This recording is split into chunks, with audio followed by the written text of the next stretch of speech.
So people who have been daydreaming for a few years about partitioning Kosovo, changing of the borders, it's very difficult for them to get rid of their nostalgia and bitterness and engage properly in a solution which would be democratic and European. This project of land swap was having a counterpart also in Kosovo by predecessor of mine, because back then it was more seen as a quick fix, snap deal between authoritarian leaders who can speak of the people as their family and who can discuss about territories of the states as if they are private property. But that had a kind of a feudalistic, monarchic, royal flavor, which is not there anymore.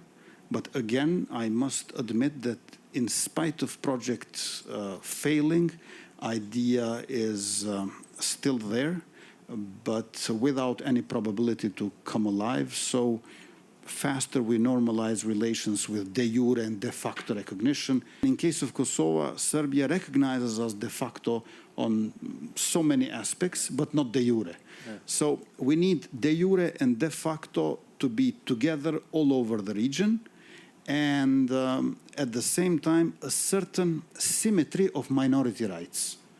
I know that minority rights cannot be identical, but also huge disbalances between minority rights across the region cause from time to time tensions that might attract certain centers for destabilization. I look forward to people getting together, organizing, mobilizing, and trigger early elections, and I will be there to facilitate and help.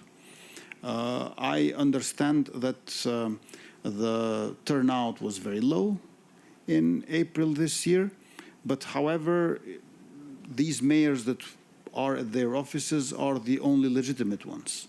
The others have no legitimacy whatsoever. And I'm asking from President von der Leyen to send me the questionnaire with thousands of questions that I will carefully and patiently answer. I ask for no backdoor nor fast track to EU accession.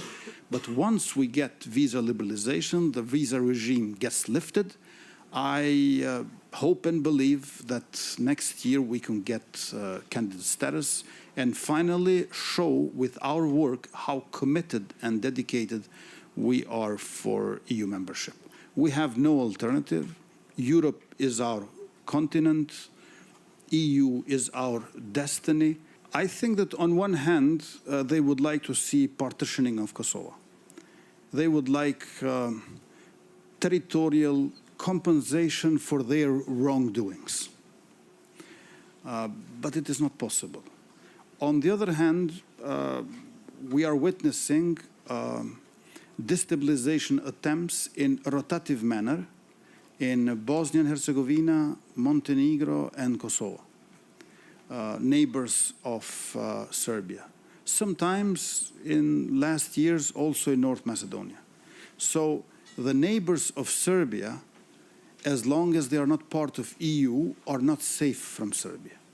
So this should be also taken into account in Brussels.